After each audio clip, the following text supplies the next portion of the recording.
Hi everyone, this is TheHande. So on this channel I have previously done videos giving stylistic and thematic analyses of the Robot Masters from the Mega Man series, as well as a video talking about the animals that the Mavericks in the Mega Man X series is based on. And I kind of wanted to do another video with this similar kind of theme once again, and that brought to mind this thing. This is a reference card which came with my original copy of Heroes of Might and Magic, the first one. It's meant to be used as a bit of a quick guide to let you know all about the different creatures and the different towns that you can build and acquire as well as encounter in the game. Heroes of Might and Magic was made by the video game company New World Computing, and it was basically a more advanced version of an older game that they had created called King's Bounty back in 1990. But in 1995, they further refined the concept in title Heroes of Might and Magic, which also tied it to their Might and Magic RPG series. Now, Heroes of Might and Magic is one of my favorite PC games, and you might remember it getting featured very prominently in my top 10 90s PC games list. And one of the things that I really loved about it was the wide variety of different kinds of creatures. And therefore, I thought it would be fun to go through the various creatures in the Heroes of Might and Magic and say a few things about them. I will be going through these in the order of the alignments, but you will notice that this little box here, titled Miscellaneous, includes the creatures that are unaligned, which means that these are creatures that you can only acquire from very specific locations in the game and not from the various towns. So let's now go through the creatures in the Heroes of Might and Magic and their mythological origins. Now, the first thing that you will notice, in fact, about the miscellaneous creature category is that the two of the creatures aren't actually creatures at all, they're just people, those being the rogues and the nomads. The rogues are these fast-moving, tall hat and mask-wearing cloaked figures using knives,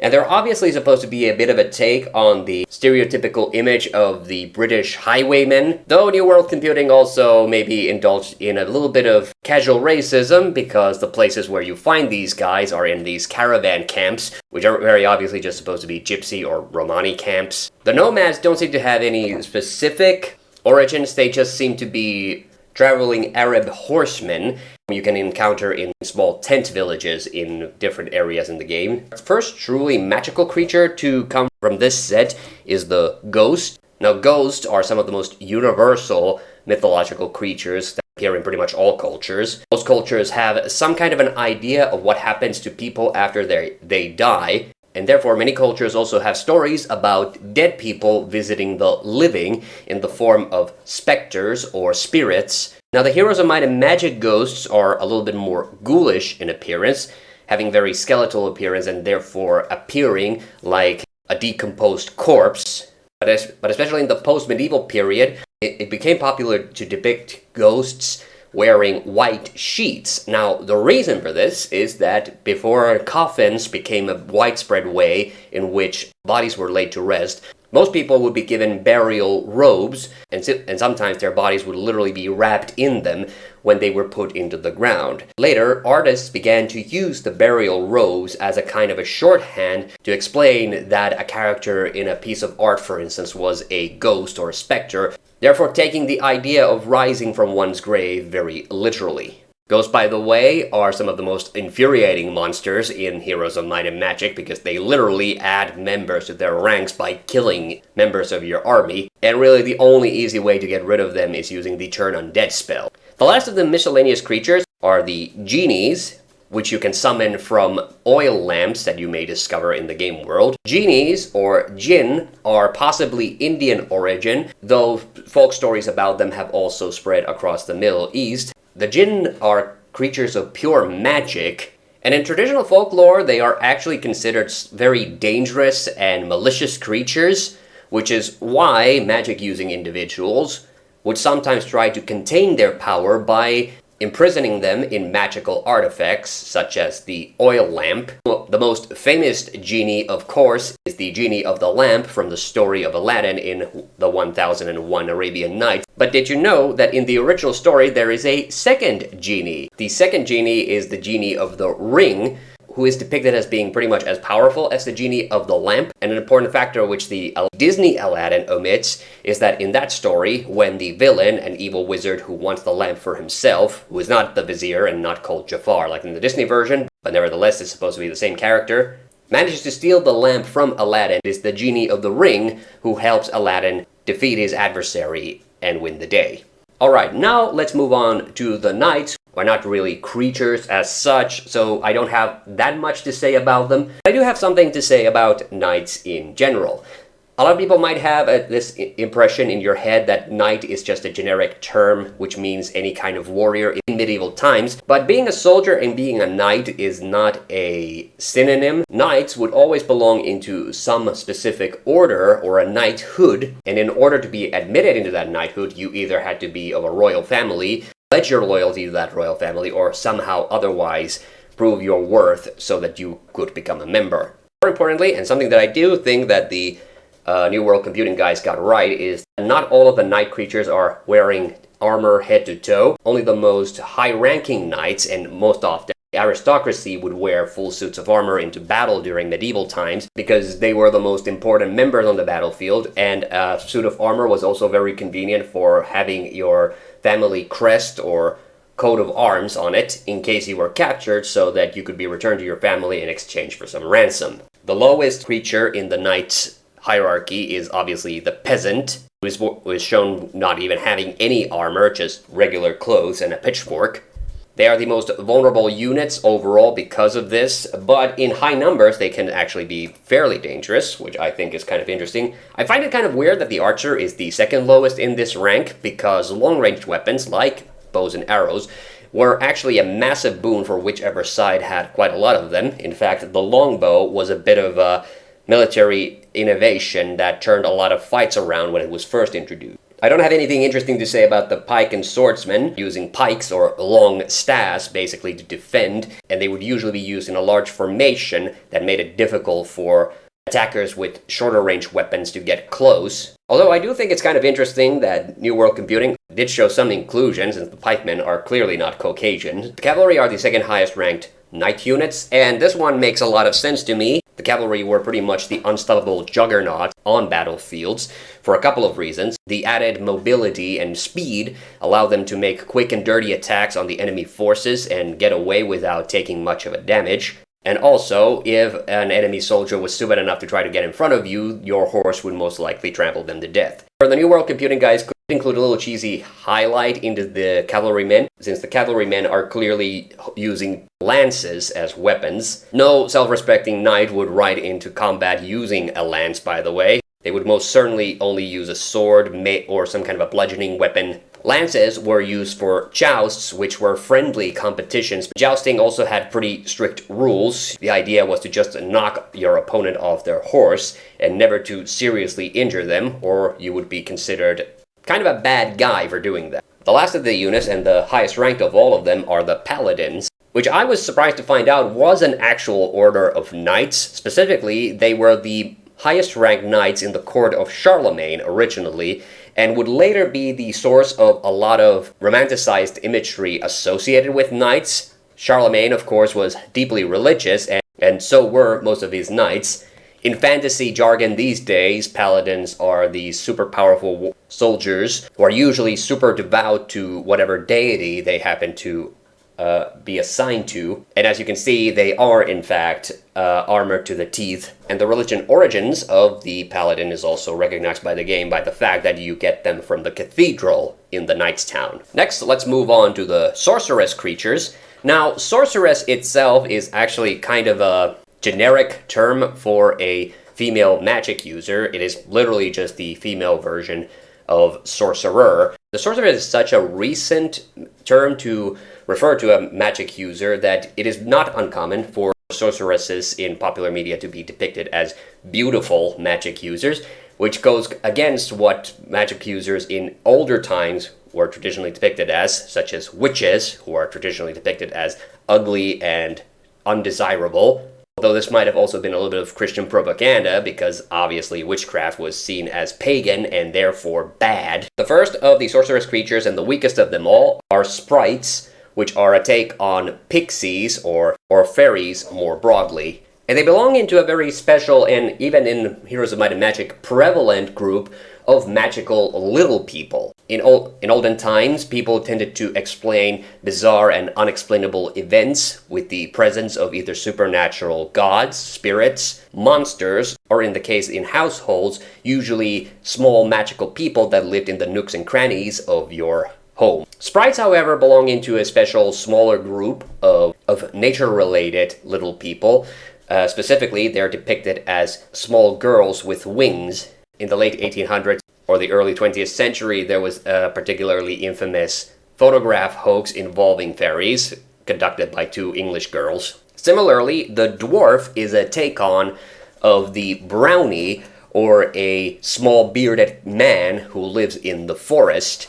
And you could also maybe see the mythological dwarf as being a lead-on from other small magical creatures like house elves and such. Now, the dwarf here is obviously depicted as a bit of a warrior, which means that New World Computing has obviously taken its inspiration for their dwarves from J.R.R. Tolkien and his seminal fantasy novels The Hobbit and The Lord of the Rings. Tolkien very prominently combined the folklores of multiple different nationalities, and he's the guy who really hammered home the image of the dwarf as stout warrior short people, in stark contrast to something like the hobbits, who, by the way, are an OC do not steal, which is why in Heroes 2 they had to dance around that and call them halflings. The dwarf characters in The Hobbit and Gimli from Lord of the Rings are probably the most obvious reference to this, and the big difference to the house elf little people versus the dwarf really comes through from the fact that dwarves may have a more stronger connection to the natural world, which is why they were expected to live either in forests or possibly mountains or caves. In Heroes of Might and Magic, the dwarves live in little huts in the forest. The next creature there is the elf. Now, elves have a very varied and interesting mythology. They appear very prevalently in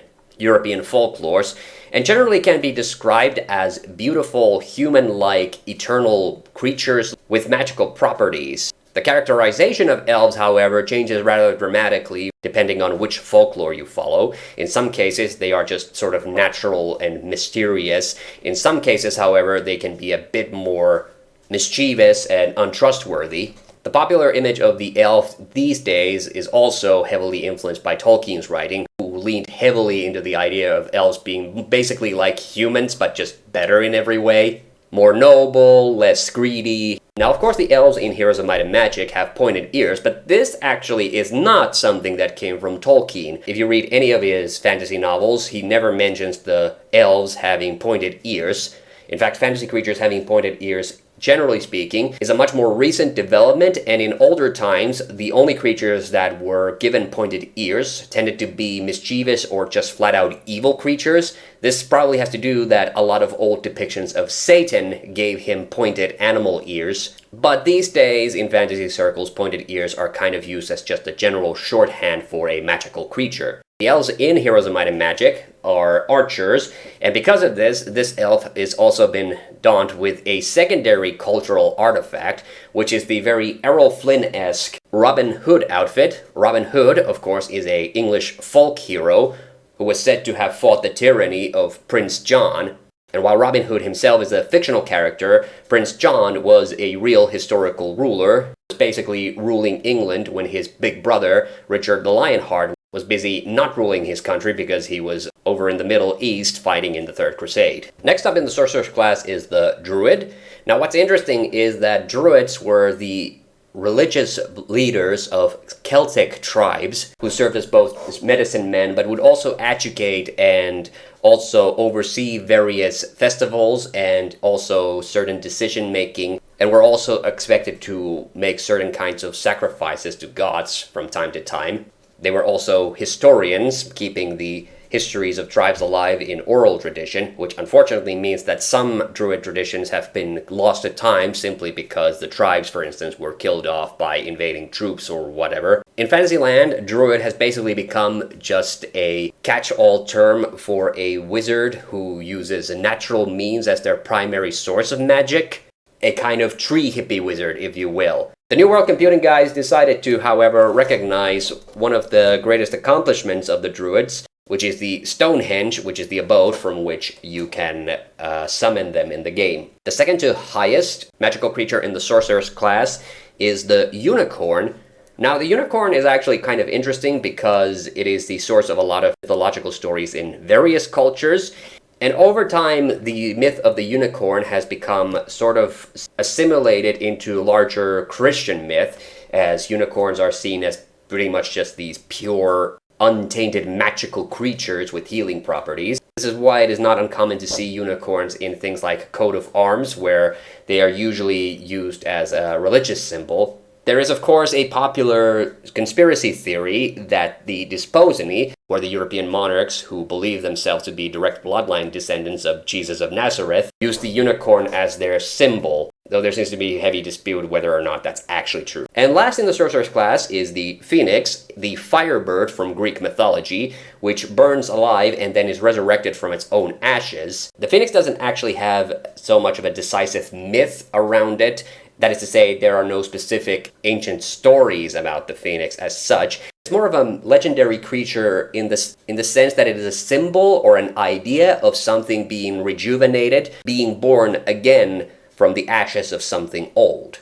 Next up, we have the Barbarian class, and already on the term Barbarian, most of you probably have the image of Barbarians as tribal peoples who are usually very burly and violent and often not very sophisticated, which is interesting since barbarian as a term originates from Greek. But the Greeks did not have a specific idea of what a barbarian was. In Greek culture, a barbarian was literally anybody who did not speak Greek, because the Greeks would not understand foreign languages. They would simply characterize it with the utterance barbar, which is similar to the modern blah blah, hence barbarian. The exact point when barbarian started to attain the more negative connotation as barbaric, that is to say violent and destructive, most likely happened during the Roman period. Romans were pretty big into categorizing non-Romans as brutish and violent, such as the Vandals, who were, an actual tribe of peoples. The first character in the Barbarian class is the Goblin, which is another take on the mythical Little People story. But in this case, the Goblin is traditionally depicted as a kind of a mischievous or possibly evil tiny person. However, goblins appear in multiple folklores across Europe, and sometimes goblins are actually depicted as helpful. In this case, they are really just shown as being small tribal warriors. But another general descriptor that goblins tend to share, if we compare to the other small magic peoples like the sprites and the dwarves, is that where sprites are often depicted as beautiful young girls and dwarves as old bearded men, the goblins are often described as just being ugly and disgusting. The orc, as depicted in this setup, is another loan from Tolkien. Now, the term orc did exist before Tolkien's time, but it was not actually assigned to any specific creature. Orc was just a general term for any kind of hellish monster or creature. And in fact, most scary monsters and creatures in European folklore kind of tend to have their name origins in something that was originally just a generic scary thing and would only be personified into an actual creature much, much later.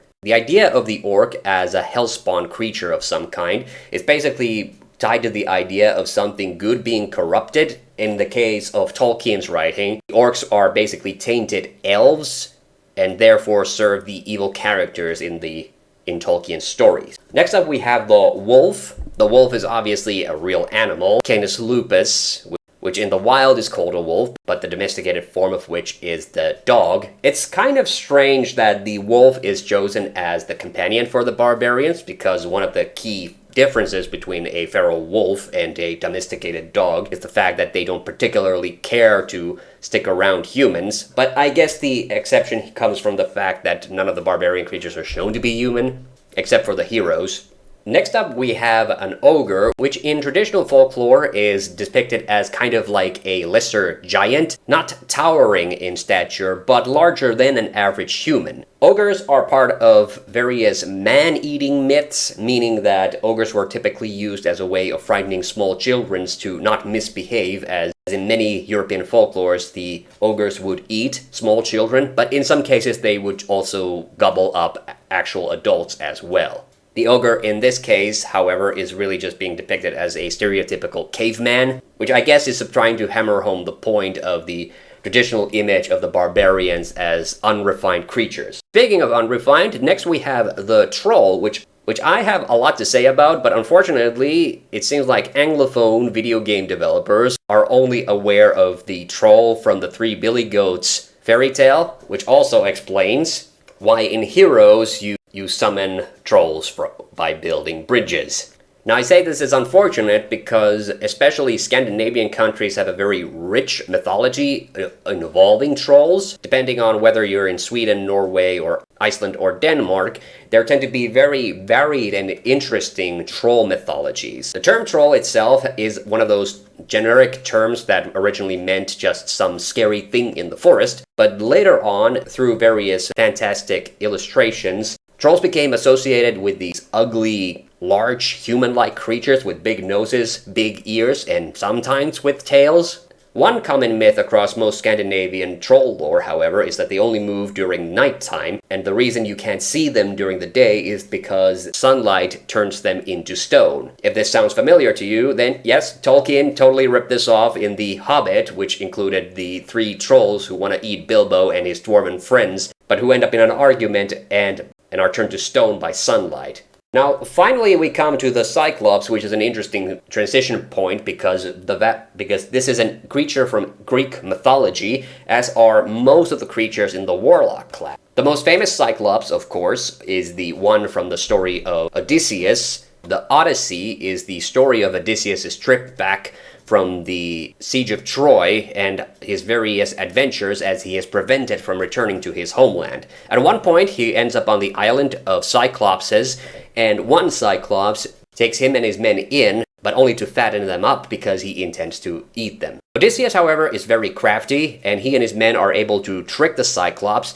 and blind him, thus allowing them to escape. Odysseus famously says that his name is Nobody, so that when the Cyclops eventually gets blinded, his screams of "nobody has blinded me" will fall on the deaf ears of his Cyclops companions. However, this entire turn of affairs does not go well for Odysseus, since Cyclopses, like all Greek creatures, are the sons of gods, and the Cyclopses were the sons of Poseidon, the sea god, who gets particularly angry at Odysseus and further complicates his travels back to his homeland. Now, finally, we come to the Warlock class. And unlike the Sorceress name, Warlock is actually a very specific type of magic user. Warlock is a type of male wizard, but Warlock is also specifically always been associated as a user of dark magic, or somebody who breaks locks or promises. That is to say that the term Warlock has always been used as a negative term for a magic user, which is why it is typically reserved for evil magic users. Now, I'm not entirely sure if all the Warlocks in the Heroes lore are meant to be evil, but certainly a few of them have played antagonistic roles in the Heroes lore, so maybe that checks out. Anyway, the lowest on the Warlock totem pole is the Centaur. These are half-man, half-horse creatures from Greek mythology.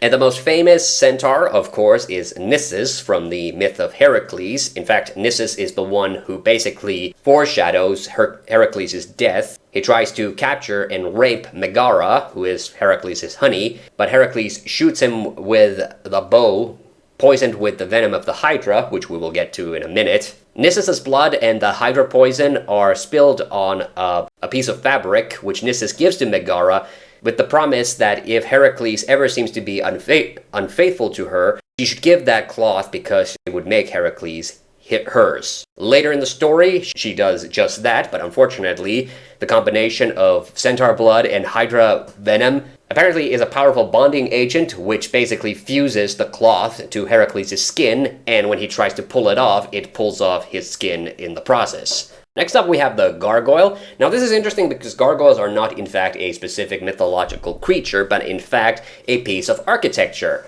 During the Gothic period, church designers decided to fancy up even very boring utilitarian things like drains by building creatures and statues around them. The Notre Dame Cathedral is the most famous example of these, since many of the drains empty out through the mouths of these demonic creatures, and in fact, that's basically what they're supposed to be. Gargoyles are literally just a stand-in for generic demons who have been utilized for the purposes of this little architectural exercise. And that is also where the name of the gargoyle comes from, because so many drains tend to empty out through the mouths of these stone creatures. It looks like they're gargling water, which is where the term comes from. The griffin is another legendary creature that doesn't have any specific myth around it, but it is from Greek mythology. The griffin is basically the combination of a lion and an eagle. In other words, the king of the animals and the king of the birds. Therefore, much like the phoenix, there's not really a specific myth around the griffin. It's just seen as an extremely noble creature and therefore appears a lot in heraldry. Next up, we have the minotaur, is half man and half ox. The famous minotaur from Greek mythology is, of course, the Minotaur of Crete. Basically, that story also involves other Greek heroes, but the origin of the story is basically that the king of Crete had upset some specific god who, as punishment, turns his firstborn son into a half-man, half-beast creature who begins killing the citizens of Crete. Eventually, the father of Icarus is the one who builds the labyrinth where the Minotaur ends up getting trapped. Next up, the Hydra, or Hydra, other famous creature from the Heracles myth. Literally, the name Hydra just means water serpent, but the Hydra is, in fact, one of the most scariest monsters in Greek mythology. The Hydra from the Heracles myth is not the only Hydra in Greek mythology, but it's the most famous one, since its death is also tied with the death myth of Heracles. The Hydra is basically just a gigantic snake, but depending on the version of the myth that you hear, it either has multiple heads, or it's simply magicked so that when you cut one of its heads off, multiple new ones will grow in its place. Essentially, this makes the Hydra unkillable.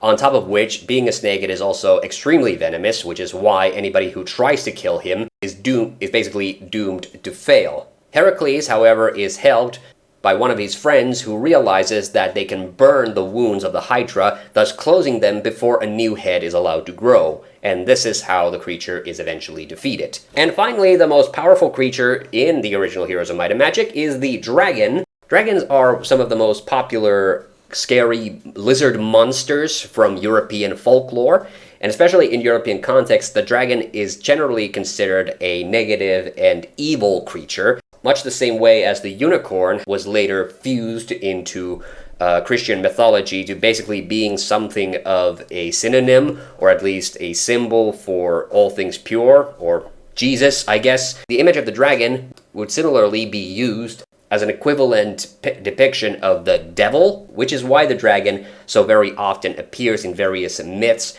where righteous Christian heroes are the ones who slay it. But I should also point out that in some European cultures, the dragon is just seen as a fierce and therefore kind of an imposing image, and which is why it has sometimes been used in less negative contexts as well. The dragon is basically just a giant, terrifying monster that breathes fire and also flies. And additionally, in Heroes of Might and Magic, it is completely immune to spells. Also, in many dragon myths, the dragon is guarding a hoard of gold, which, again, you guessed it, Tolkien ripped off for the Hobbit book. Well, there you go. Those were the creatures from Heroes of Might and Magic. I hope you found this video interesting. I'm TheHande, and see you on the next one.